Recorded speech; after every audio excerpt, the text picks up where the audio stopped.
नमस्कार दोस्तों, मेरे चैनल पे आपका स्वागत है। आज मैं आपको एक पुरानी और बहुत अच्छी कहानी सुनाने जा रही हूँ। यह कहानी है ध्रुव तारे की, जिसे हम रात में आकाश में चमकता हुआ देखते हैं। यह तारा हमें सिखाता है कि अगर हम कुछ ठान लें तो उसे पूरा कर सकते हैं। यह कहानी एक छोटे बच्चे ध्रुव की है। ध्रुव अपनी माँ सुनीति और दूसरी माँ सुरुचि के साथ रहते थे। ध्रुव के पिता राजा उत्तम पद थे, लेकिन वह सुरुचि को ज्यादा प्यार करते थे और ध्रुव व उनकी माँ सुनीति पर ध्यान नहीं देते थे।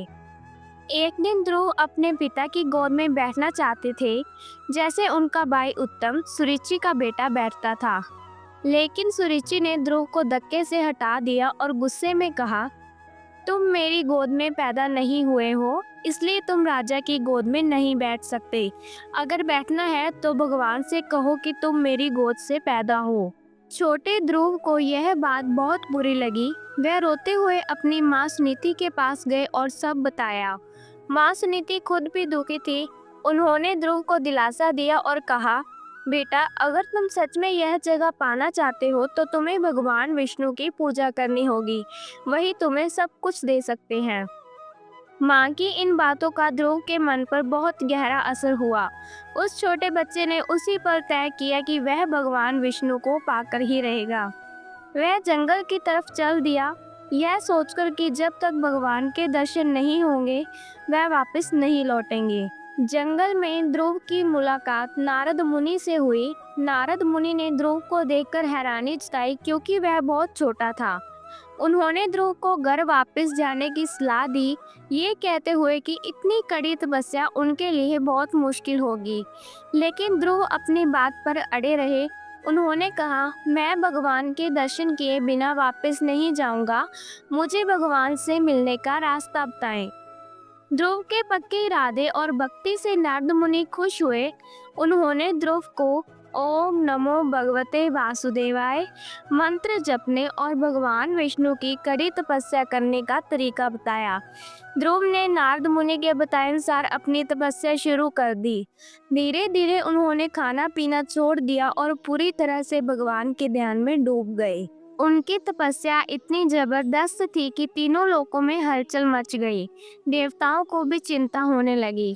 आखिर में भगवान विष्णु ध्रुव की पक्की भक्ति से खुश होकर उनके सामने प्रकट हुए। भगवान विष्णु ने ध्रुव से वरदान मांगने को कहा। ध्रुव ने कहा, प्रभु, मैंने आपको पाने के लिए तपस्या की थी। मुझे अब और कुछ नहीं चाहिए, बस मैं हमेशा आपको देखना चाहता हूँ। ध्रुव की निस्वार्थ भक्ति देखकर भगवान विष्णु बहुत खुश हुए। उन्होंने ध्रुव को वरदान दिया कि वह आकाश में एक अचल तारे के रूप में हमेशा चमकेंगे। वह सभी तारों के बीच में रहेंगे और कभी डूबेंगे नहीं। सभी दिशाएं और समय उसी से तय होंगे। और तभी से ध्रुव तारा आकाश में बिना हिले डुले चमक रहा है। यह हमें याद दिलाता है कि अगर हम पक्का इरादा कर लें, पूरी तरह भरोसा रखें और सच्ची भक्ति करें, तो हम कोई भी मुश्किल काम पूरा कर सकते हैं। यह कहानी हमें सिखाती है कि संकल्प की ताकत, एक छोटे बच्चे का पक्का इरादा उसे भगवान तक ले गया। माँ की प्रेरणा, माँ के शब्द कितनी बड़ी हिम्मत दे सकते हैं। सच्ची भक्ति, जब हमारी भक्ति में कोई स्वार्थ नहीं होता तो भगवान खुद आते हैं। पक्का भरोसा, चाहे कितनी भी मुश्किल आए, अपने लक्ष्य और भगवान पर भरोसा रखें। तो दोस्तों, अगली बार जब आप रात में आकाश में ध्रुव तारे को देखें तो इस बच्चे की कहानी याद करें, जिसने अपनी सच्ची भक्ति और पक्के इरादे से हमेशा के लिए एक खास जगह बनाई। आपको यह कहानी कैसी लगी, मुझे कमेंट्स में ज़रूर बताएं। अगर आपको यह वीडियो पसंद आए तो इसे लाइक करें, शेयर करें और मेरे चैनल को सब्सक्राइब करना ना भूलें।